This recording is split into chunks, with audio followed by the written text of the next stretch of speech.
욥기 27장부터 30장까지입니다. 욥기 27장. 욥이 비유로 말하였다. 내가 살아계신 하나님 앞에서 맹세한다. 그분께서 나를 공정한 판결을 받지 못하게 하시며 전능하신 분께서 나를 몹시 괴롭게 하신다. 내게 호흡이 남아있는 동안은 하나님이 내 코에 불어넣으신 숨결이 내 코에 남아있는 한 내가 입술로 결코 악한 말을 하지 않으며 내가 혀로 거짓말을 하지 않겠다. 나는 결코 너희가 옳다고 말할 수 없다. 나는 죽기까지 내 결백을 주장하겠다. 내가 의롭다고 주장하면서 끝까지 굽히지 않아도 내 평생에 양심에 꺼림칙한 날은 없을 것이다. 내 원수들은 악한 자가 받는 대가를 받아라. 나를 대적하는 자는 악인이 받을 벌을 받아라. 하나님이 경건하지 않은 자의 생명을 끊고 그의 영혼을 불러 가실 때에 그의 희망이란 과연 무엇이겠느냐. 환난이 그에게 닥칠 때에 하나님이 그의 부르짖음을 들어주시겠느냐. 그들은 전능하신 분께서 주시는 기쁨을 사모했어야 했고 그분께 기도했어야 했다.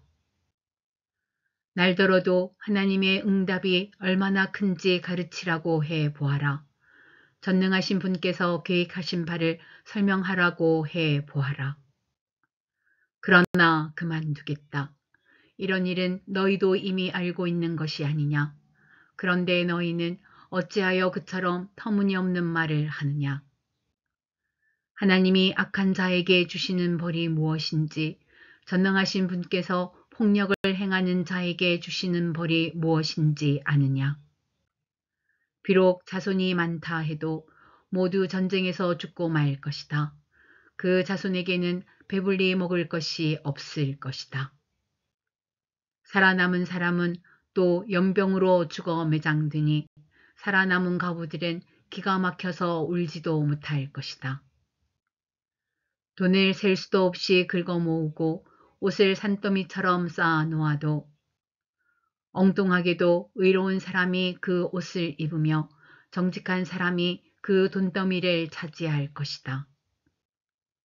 악한 자들이 지은 집은 거미집과 같고 밭을 지키는 일꾼의 움막과 같다. 부자가 되어서 잠자리에 들지만 그것으로 마지막이다. 다음 날에 눈을 떠보면 이미 알거지가 되어 있다. 두려움이 홍수처럼 그들에게 들이닥치며 폭풍이 밤중에 그들을 쓸어갈 것이다. 동풍이 불어와서 그들을 그 살던 집에서 쓸어갈 것이다. 도망치려고 안간힘을 써도 동쪽에서 오는 폭풍이 사정없이 불어 닥쳐서 그들을 날려버릴 것이다. 도망가는 동안에 폭풍이 불어 닥쳐서 무서운 파괴력으로 그들을 공포에 떨게 할 것이다. 욥기 28장. 은을 캐는 광산이 있고 금을 정련하는 재련소도 있다. 철은 흙에서 캐어내며 구리는 광석을 녹여서 얻는다. 광부들은 땅속을 깊이 파고 들어가서 땅속이 아무리 캄캄해도 그 캄캄한 구석구석에서 광석을 캐어낸다. 사람이 사는 곳에서 멀리 떨어진 곳, 사람의 발이 가 닿지 않는 곳에 사람들은 갱도를 판다. 줄을 타고 매달려서 외롭게 일을 한다. 땅 위에서는 먹거리가 자라지만 땅속은 같은 땅인데도 용암으로 들끓고 있다. 바위에는 사파이어가 있고 돌가루에는 금이 섞여 있다. 솔개도 거기에 이르는 길을 알지 못하고 매의 날카로운 눈도 그 길을 찾지 못한다. 겁없는 맹수도 거기에 발을 들여놓은 일이 없고 무서운 사자도 그곳을 밟아본 적이 없다. 사람은 굳은 바위를 깨고 산을 그 밑 뿌리까지 받으러 간다. 바위에 굴을 뚫어서 각종 진귀한 보물을 찾아낸다. 강의 근원을 찾아내고 땅에 감추어진 온갖 보화를 들추어낸다. 그러나 지혜는 어디에서 얻으며 슬기가 있는 곳은 어디인가? 지혜는 사람에게서 발견되는 것이 아니다. 사람은 어느 누구도 지혜의 참 가치를 알지 못한다. 깊은 바다도 나는 지혜를 감추어 놓지 않았다 하고 말한다. 넓은 바다도 나는 지혜를 감추어 놓지 않았다 하고 말한다. 지혜는 금을 주고 살 수 없고 은으로도 그 값을 치를 수 없다. 지혜는 오빌의 금이나 값진 루비나 사파이어로도 그 값을 치를 수 없다. 지혜는 금보다 값진 것, 금잔이나 값진 유리잔보다 더 값진 것이다. 지혜의 값은 산호보다 수종보다 비싸다. 지혜를 얻는 것은 진주를 가진 것보다 값지다. 에티오피아의 토파즈로도 지혜와 비교할 수 없고 정금으로도 지혜의 값을 치를 수 없다. 그렇다면 지혜는 어디에서 오며 슬기가 있는 곳은 어디인가? 모든 생물의 눈에 숨겨져 있고 공중의 새에게도 감추어져 있다. 멸망의 구덩이와 죽음도 지혜를 두고 이르기를 지혜라는 것이 있다는 말은 다만 소문으로만 들었을 뿐이다 하고 말한다. 그러나 하나님은 지혜가 있는 곳에 이르는 길을 아신다. 그분만이 지혜가 있는 곳을 아신다. 오직 그분만이 땅 끝까지 살피실 수 있으며 하늘 아래에 있는 모든 것을 보실 수 있다. 그분께서 저울로 바람의 강약을 달아보시던 그때에 물의 분량을 달아보시던 그때에 비가 내리는 규칙을 세우시던 그때에 천둥 번개가 치는 길을 정하시던 그때에 바로 그때에 그분께서 지혜를 보시고 지혜를 칭찬하시고 지혜를 튼튼하게 세우시고 지혜를 시험해 보셨다. 그런 다음에 하나님은 사람에게 말씀하셨다. 주님을 경외하는 것이 지혜요 악을 멀리하는 것이 슬기다. 욥기 29장. 욥이 다시 비유를 써서 말을 하였다. 나간 세월로 되돌아갈 수만 있으면 하나님이 보호해 주시던 그 지나간 날로 되돌아갈 수 있으면 좋으련만. 그때에는 하나님이 그 등불로 내 머리 위를 비추어 주셨고 빛으로 인도해 주시는 대로 내가 어둠 속을 활보하지 않았던가. 내가 그처럼 잘 살던 그 시절로 다시 돌아가서 살 수 있으면 좋으련만. 내 집에서 하나님과 친밀하게 사귀던 그 시절로 되돌아갈 수 있으면 좋으련만. 그때에는 전능하신 분께서 나와 함께 계시고 내 자녀들도 나와 함께 있었건만. 젖소와 양들이 젖을 많이 내어서 내 발이 젖으로 흠뻑 젖었건만. 돌짝밭에서 자란 올리브 나무에서는 올리브 기름이 강물처럼 흘러나왔건만. 그때에는 내가 성문회관에 나가거나 광장에 자리를 잡고 앉으면 젊은이들은 나를 보고 비켜서고 노인들은 일어나서 내게 인사하였건만. 원로들도 하던 말을 멈추고 손으로 입을 가렸으며 귀족들도 혀가 입 천장에 달라붙기나 한 것처럼 말소리를 죽였건만. 내 소문을 들은 사람들은 내가 한 일을 칭찬하고 나를 직접 본 사람들은 내가 한 일을 기꺼이 자랑하고 다녔다.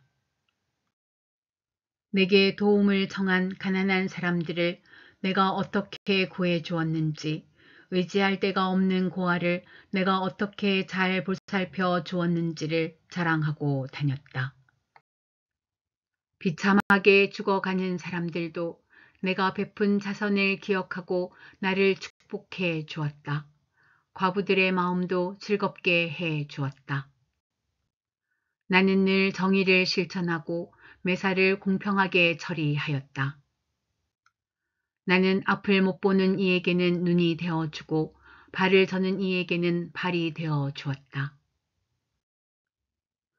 궁핍한 사람들에게는 아버지가 되어주고 알지도 못하는 사람들의 하소연도 살펴보고서 처리해 주었다. 악을 행하는 자들의 턱뼈를 으스러뜨리고 그들에게 희생당하는 사람들을 빼내어 주었다. 그래서 나는 죽을 때까지 이렇게 건장하게 살 것이다. 솥털처럼 많은 나날, 불사조처럼 오래 살 것이다. 나는 뿌리가 물가로 뻗은 나무와 같고 이슬을 머금은 나무와 같다. 사람마다 늘 나를 칭찬하고 내 정력은 쇠하지 않을 것이다 하고 생각하였건만 사람들은 기대를 가지고 내 말을 듣고 내 의견을 들으려고 잠잠히 기다렸다. 내가 말을 마치면 다시 뒷말이 없고 내 말은 그들 위에 이슬처럼 젖어 들었다. 사람들은 내 말을 기다리기를 단비를 기다리듯 하고 농부가 봄비를 기뻐하듯이 내 말을 받아들였다. 내가 미소를 지으면 그들은 새로운 확신을 얻고 내가 웃는 얼굴을 하면 그들은 새로운 용기를 얻었다. 나는 마치 군대를 거느린 왕처럼 슬퍼하는 사람을 위로해 주는 사람처럼 사람들을 돌보고 그들이 갈 길을 정해주곤 하였건만. 욥기 30장. 그런데 이제는 나보다 어린 것들까지 나를 조롱하는구나. 내 양떼를 지키는 개들 축에도 끼지 못하는 쓸모없는 자들의 자식들까지 나를 조롱한다. 젊어서 손에 힘이 있을 듯하지만 기력이 쇠하여서 쓸모가 없는 자들이다. 그들은 가난과 굶주림에 허덕여서 몰골이 흉하며 메마른 땅과 황무지에서 풀뿌리나 씹으며 덤불 속에서 자란 쓴 나무를 캐어 먹으며 뱃살이 뿌리로 끼니를 삼는 자들이다.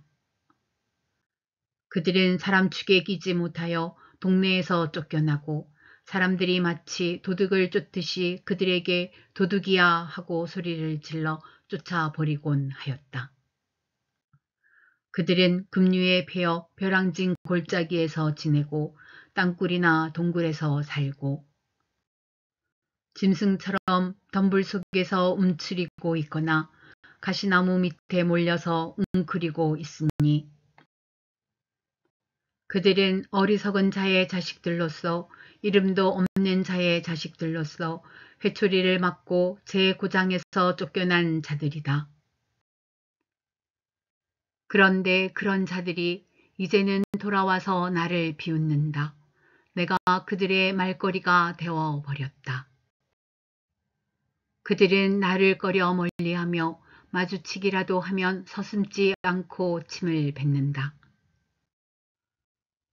하나님이 내 활시위를 풀어버리시고 나를 이렇게 무기력하게 하시니 그들이 곱비 풀린 말처럼 내 앞에서 날뛴다.